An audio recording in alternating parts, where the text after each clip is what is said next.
विनय तिवारी जी, अब मेरा सवाल आपसे ये है कि अब ये एफएफसी का इशू क्या हो गया, क्योंकि जो रिपोर्ट्स मैंने देखी हैं, मैं अभी थोड़ी देर में दर्शकों के सामने ये रिपोर्ट्स रखूंगी भी, कि जहां पर एग्जामिनेशंस के लिए सेंटर पर पहुंचे अभ्यर्थी, कहीं पे चेयर की कमी है, कहीं पे कंप्यूटर काम नहीं कर रहा, कहीं पे नेटवर्क हैंग हो गया, कहीं सर्विस प्रोवाइडर जो है जो सर्विस है वो नहीं हो पा रही है, नेटवर्क नहीं है।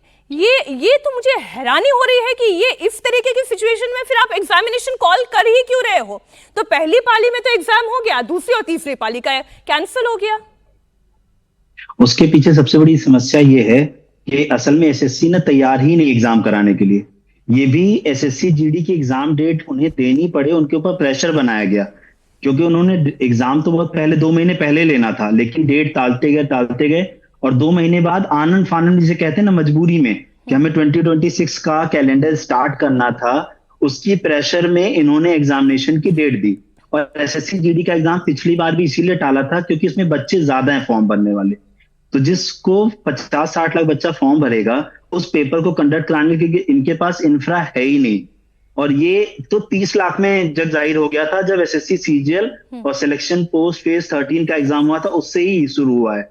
और तब से लेकर के एसएससी के पास सारी रिपोर्ट जा रही है। इवन बच्चे पेपर देने के बाद जाकर के एसएससी को अपनी प्रॉब्लम्स मेल भी कर रहे हैं उनके सपोर्ट पे, जो उनका हेल्प डेस्क है ग्रेवियांसिस का है, उस पे सपोर्ट कर रहे हैं, सारी चीजें मेल कर रहे हैं। उसके बाद भी एसएससी कहीं से भी किसी तरीके की जिम्मेदारी लेने के मूड में नहीं है। दूसरी चीज, कोई जवाब देने के मूड में नहीं है। और अगर कोई कुछ पूछ ले ज्यादा तो उसके ऊपर, अब जैसे बीच में एसएससी ने क्या रूल लगा दिया कि जैसे ही आंसर की आएगी उसका कोई भी क्वेश्चन डिस्कस नहीं कर सकता।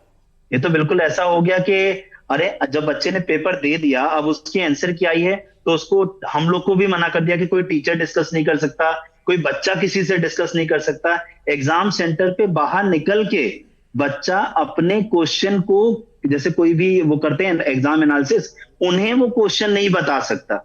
ये सब एसएससी की गाइडलाइंस हैं, पहले नहीं थी ये सब गाइडलाइंस अभी बनाई जा रही हैं। क्यों? क्योंकि इनके पास क्वेश्चन ही नहीं तैयार हैं। कई शिफ्ट में तो क्वेश्चन रिपीट करके दे रहे हैं।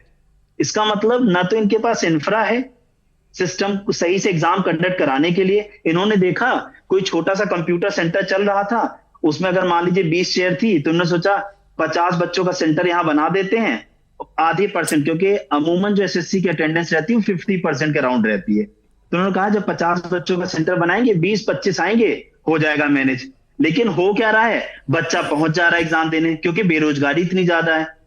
और वो एग्जाम जिसके लिए बच्चा दिन रात एक करके, क्योंकि जीडी का फॉर्म पता है कौन भर रहा है? 10वीं पास वो बच्चा है जो कहीं गांव देहात से आ रहा है, उसके पास न सुविधाएं हैं किसी तरीके की, वो बड़ी मुश्किल से पढ़ के ये पेपर निकालना चाह रहा है। क्यों? क्योंकि इसके बाद इसमें फिजिकल है और वो फिजिकल के बलबूते पर ही एग्जाम देना चाह रहा है। क्योंकि गांव के जितने बच्चे वो सुबह रनिंग करने जा रहे हैं, फिजिकल में खूब तंदुरुस्त हैं, और वो फिजिकल के ही बलबूते पे एग्जाम निकालेंगे। लेकिन हो क्या रहा है, वो जैसे एग्जाम सेंटर पे, पहली चीज तो उसका एग्जाम सेंटर तक पहुंचना ही बड़ा भारी है। अब जिसका सेंटर 400-500 किलोमीटर दूर भी है घर से, वो 400-500 किलोमीटर जाने के लिए उसके पास पैसा ही नहीं है, बड़ी मुश्किल से तो वो सेंटर पहुंच रहा है। और उसके बाद बस एसएससी एक नोटिस लगा देता है कि आपका एग्जाम कैंसिल हो गया। अब आप बताओ, वो बड़ी मुश्किल से तो पहुंचा था।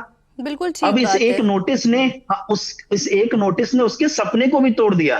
क्योंकि मैं अगर आज एग्जाम देने जा रहा हूं तो मेरी जिस लेवल की तैयारी आज है, क्या इस बात की कोई गारंटी या श्योरिटी है कि जब मैं आप अगली डेट मुझे दोगे मैं उसी माइंडसेट से उस दिन पहुंच पाऊंगा? बिल्कुल ठीक बात है।